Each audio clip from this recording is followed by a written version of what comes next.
Do you want us to look at each other, or am I supposed to make... Look at the camera every now and then, and okay. Yeah, that's it. But if Fine. Arturo, you Because we can't have a moment otherwise. No, Right? exactly. We need a moment. Yeah. Yeah. So feel free to, And if it's awkward, just throw something at me. Yeah, That'll exactly. make it natural. Looking good here. I can do the intros and stuff like that separate, or you can, if you just want to Yeah. say welcome to another episode of the community game Okay. show, the community show. He's the one that usually does that. I do, yeah. Because he's the man there. So he's judging you as you do. Yeah. So I am being judged right awesome. now. Yeah. This feels awkward for everyone. Yeah. What was I supposed to So say just there? say welcome to another episode of the community show, and we're here with Adam, and just flow on from there.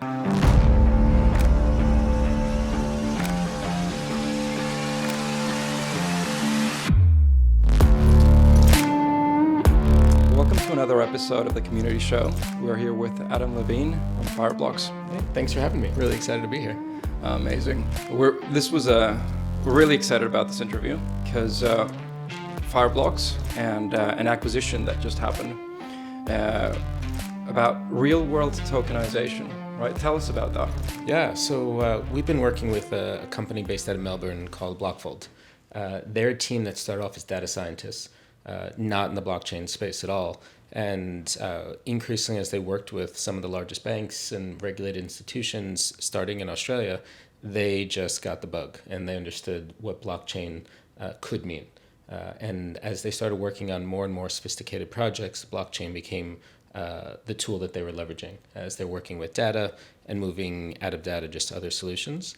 The more we got to know them, we realized they were a hidden gem. Not a lot of people globally knew them, but we worked with them on many really sophisticated projects. Worked with them in Tel Aviv, in London. They're doing some great work with central banks. And what's great about them is that they're consultants, but all technical. These are guys and girls that are Solidity developers and true engineers and computer scientists, and have demonstrated how they could bring value to clients. So we're really excited about bringing them in, and their focus is on tokenizing really traditional financial assets and the more sophisticated ones. So what does that mean? Because a lot of people talk about tokenizing real-world assets, and there's so many different platforms that do it, but what is it actually? Yeah, in simplest form, people are aware of Bitcoin, Ethereum, and different type of cryptocurrencies. This is not about that. This is about, instead of thinking about buying and selling a cryptocurrency, you're buying and selling or moving a traditional asset, like an Aussie dollar, like a government bond. And bringing that on-chain allows for a variety of benefits. Simple things like you can program what you do with that. You can start to think about settlement risk. These are really critical risks that traditional finance, buy-side, sell-side, think about. But bringing it on-chain means that you can start to get the benefits of digital assets and what blockchain technology can do. And what's interesting about the Blockfold team and the way Fireblocks is looking at it, that you can start to work with clients and figure out what type of programs, what solutions is important for that specific asset. And that starts to unlock the value. This is not about, hey, I now want to buy a bond because it's moving on an EVM-compatible chain. No one really cares about that. It's what can you do with that asset once it's on chain. And the same investors that want a government bond now understand they can still access that government bond, but get certain benefits because it's on chain. Move it 24/7, move it against, with programmable money, a tokenized deposit, a CBDC, or some other fiat asset that's on chain. That starts to bring the power of the blockchain. Are you able to describe what the most funky implementation has been in terms of tech? Yeah, funky. I'm not sure about that. What I'll say about them is the way we're looking and bringing our tokenization engine to the market is there's certain standards, ERC standards, and we're not looking about building a closed network where it's a Fireblocks solution only. There's companies out there that we partner with like Tokeny. There's others like OpenZeppelin, open-sourced ways that you can tokenize. But as you think about structured products, that's where it gets unique and complicated. So that's where it probably is a bit more funky. But the truth is, we like boring. Boring is also fundamental. I'll give you a good example. We worked with the Tel Aviv Stock Exchange on a government-issued bond with the Blockfold team before acquisition, and about a dozen banks, domestic to Israel and global banks. That's a really important use case. right? It doesn't get more fundamental than government issuing bonds, right? There's all sorts of components of how the economy runs on things like that. So it may not be funky, but it's important. Yeah. And those are projects we like a lot. That's really, it's fascinating. It's really exciting because people talk about how we make blockchain available to everyone, and it's funny because these are the examples that actually show how it becomes available to everyone without people actually even thinking about it that way, right? It's not necessarily about getting everyone to have a wallet, right? It's about it touching the workflow. Yeah, that's right. Right. You know, just because something's on chain doesn't mean they'll have new entrants that want to invest in that asset, but it does mean that those that want to invest in the asset can now access it on chain, right? And we think the more there are these use cases, things around payments, right, bringing tokenized deposits or fiat on chain, that allows for facilitating payments, whether it's sending money back home to your family or purchasing something, or on an institutional level. Where the banks and asset managers need to move funds quickly, bringing it on chain will make it more accessible to everyone. Mm. Now, when it comes to on public chain versus a private chain, do you have any thoughts? Yes. About that? So first off, from a Fireblocks perspective, one of our differentiators is that we support over 36 chains. And we're going to continue to add chains on, not just for the sake of adding them, but where we know there's real use cases that align with their client's need. And with that said, when a client comes to us, we don't say, hey, you need to pick Stellar, pick Polygon, pick EVM.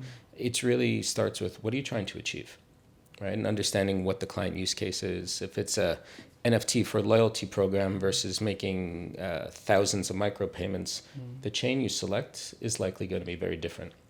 Now, with that said, there was a thought early on, big banks were looking at things like Corda and R3 and saying it needs to be a private chain. It needs to be just something that we, the banks, control. And I think a lot of that was out of AML and KYC fears. Understood. Our view now is the market has moved quite significantly. And what we really see a lot of the market moving towards is permission chains or subchains. We work closely with Avalanche and their P-chain as an example, where many banks are saying, I get the benefit of all the private sector that's innovating on EVM or all these chains, but with the comfort of knowing who else is in this protocol with me, who else is in that chain. That's where we're seeing a lot of the growth. I think the private chains, there will be use cases for them, but increasingly we're seeing that people get comfortable with what the public chains offer with different subchains. Give shout out to some of our partners like Chainalysis and Elliptic, the level of KYC sophistication and the skills that many of these other data analytic companies have mitigates what I think was the risk of probably a decade ago, where people were saying, on-chain only works if I know exactly who the other participants are and I control every aspect and it's my own proprietary chain. That just hasn't proven to be as successful. And so whether people want to use the Polygons, the Avalanche, Stellars, or others, or even with Hyperledger Fabric, that's where we see a little bit more of the opportunity going forward. Yeah, it's really interesting. I mean, look, we were chatting before about having traditional finance backgrounds, right? And on my side, having worked on derivatives for a long time, I think that what made those contracts possible was the standardization of the legal agreements, right, through ISDAs and so forth. It's quite fascinating how you had the standardization of the legal language being a catalyst for more financial growth. I think that what we're seeing now is standardization not only of the legal language, but also of the technology, and almost the open source nature of that technology, making it even more standardized, right? How do you guys, what do you think will be the next stage of, let's say, evolution when you see that transition from the let's call it, the collaborative nature that you see technology bringing to the table and finance within traditional space? Yeah, it's a great point. Standardization is important to be scalable, right? We absolutely need that. There'll be certain things that will really benefit from being open sourced. Things like how smart contracts are created and some of the ERC standards. That's a given, right? Even some things on the security side, we spend a lot of time educating the market about multi-party computation, or MPC, right? And the different versions of MPC. And there's been white papers on that. It's important that the market understands that this level of security should be the gold standard, right? There's prior versions around multi-sig and people still leverage that. But the more the community understands that there's certain standards you need, and that's going to make it a safer environment for everyone. So those are the bigger things. I think where you'll see unique differentiators will be on the types of products that financial services may want to offer, or the types of products that corporates may want to provide with their clients. That's the proprietary stuff that's interesting to be different. But things around security standards, the standards around different chains, the more that's open sourced, I think that'll help increase adoption. That's fascinating. So if we jump over and talk about the non necessarily financial use cases, right? And think about loyalty tokenization and NFTs within the corporate space, I guess. What are you seeing there? Yeah, so all the excitement around NFTs that were, to some extent, maybe unfair, a bit of like the fancy JPEGs.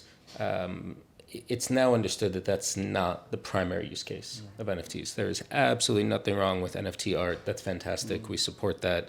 Many of our friends invest in that, so nothing negative there. But the key point is that corporates are starting to see that the utility of the NFT is not theoretical. And so this is where we've been working with some Web2 companies or just traditional corporates and some of the global marketing agencies, and thinking about different ways to engage with clients. And the same tech that a highly regulated financial institution is going to leverage for tokenized bonds or securities is the same tech that clients are able to use to engage with their underlying clients. So one example, I think it's really fun, and for those of you out there that like to drink, we worked with Heineken and Ogilvy on something called Tap the Tap, a loyalty program with NFTs for those that like to drink Heineken. It was done out in Singapore. It was a great experience. I think many people enjoyed the way to engage with Heineken in addition to just drinking it, right? And the NFT tech is there. That's just one example.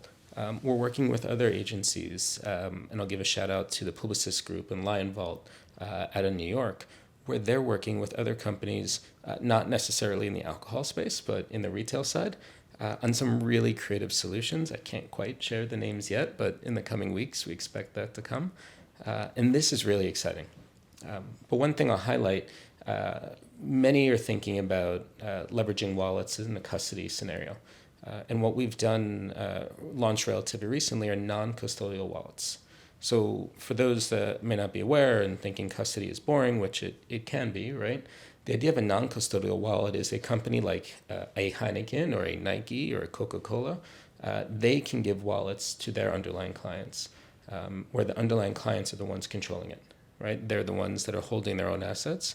And this is really interesting, the NFT scenario, where a corporate can provide a digital asset in the form of an NFT to the underlying clients. And those clients, one, get excited to have the NFT, but then can engage with the product or company. Maybe it's a discount, maybe it unlocks a certain event for them. But having their own wallet is something that really, I think, excites the retail user and also simplifies things for the corporates that may have certain accounting concerns or don't want to hold a digital asset on their balance sheet for a variety of reasons. So it's an important differentiator, and this wallet as a service approach we're taking, we think, is going to help unlock a lot of opportunity in this Web3 non-financial space.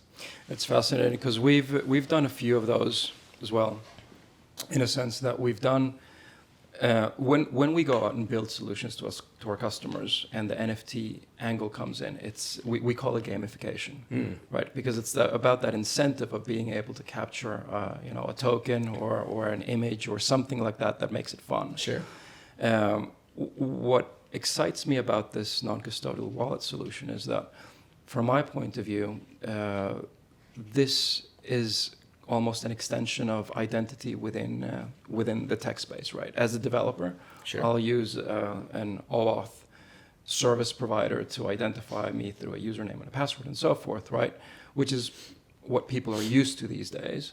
But on top of that, you also need to have an ability to actually capture the private key so that you can engage with the blockchain. And when we've done 3 projects, one of them with a pub or a nice bar here, Nice. a membership program through NFTs. The second one was with BYD, the Chinese EV manufacturer. Sure. That was about customer engagement to get people to a big launch that they had. And now we're actually doing a project where we're using, so we want people to engage in answering questionnaires for ESG purposes. Company goes out, sends out these questionnaires to their employees, right? And then the employees, through a gamified way, get incentivized to actually answer these questions. Now, where does the non-custodial wallet come in? Well, either we have to build that technology or somebody else does it for us, right? And as these use cases evolve, because that's the beautiful thing with gamification, you can always have the next step, the next version, then it easily becomes, I can see a scenario where this simple non-value token can become a valuable token, or you add another token that has even more value within that ecosystem. So actually being able to use a third-party solution like yours, just straight out of the box, and not worry about who holds custody, right, is fantastic. It makes all the difference in the world. Yeah, look, I think that's right. I think individuals get excited that it's theirs. Yeah. They're holding it. They're not worried about the corporate pulling it back. And it's interesting, you think about the value of the NFT. There may not be a specific dollar to it, but there's some intrinsic value. There's emotional value. That's the part that I think the corporates are getting really excited about, that their underlying clients feel a value to it, and they could ascribe a value to it, or prescribe a value to it, rather. And then whether it's ESG or the pub, either way, that sounds really interesting. Yeah, no, it is. It's funny because, as you say, it becomes people doing loyalty programs are using exactly the same tech as people working within the financial industry, right? And that's when we start to see the value of that potential composability, right? And sure, regulation will play a role that is not, it's not going to be an easy one to deal with there, right? But at least you can imagine, I'm not suggesting that anyone should do this, but you can imagine a scenario where you get X number of loyalty points, and then all of a sudden you get shares in the company because you've actually supported it, right? All within the same system. I think that's right. The same wallet, the same tech will be able to hold all those assets. Yeah. Now it gets really interesting, and regulation is obviously a critical component, and each market seems to be taking a slightly different path. And I know there's some proposed regulation down here that could be quite impactful. So we'll see how that works out. Then again, back home in the US, we have a very different view of all things digital asset. And then you look at what's going on in EMEA, between the EU and the Mideast, specifically UAE, they're clearly leaning into it. And so it'll be interesting to see how the regulation plays out. But one thing I'll give a shout out to Australia. Any jurisdiction we work in where the central government is leaning in makes a huge difference. And what the RBA's done with some CBDC projects with the local banks, I think is a really important signal for the local market that they understand there's a lot to the tech. And I see it as a direct connection to why we found a great company in Melbourne to acquire. You have the local government saying this is important, and innovators in the market saying, yeah, we see the opportunity here too, and we know it's being encouraged, different levels of encouragement. Yeah. But it's great. And what we see down here is some really excited innovation and growth as a result. So I have one final question, but before I get to that one, there's one pre-final question. Okay, fair enough.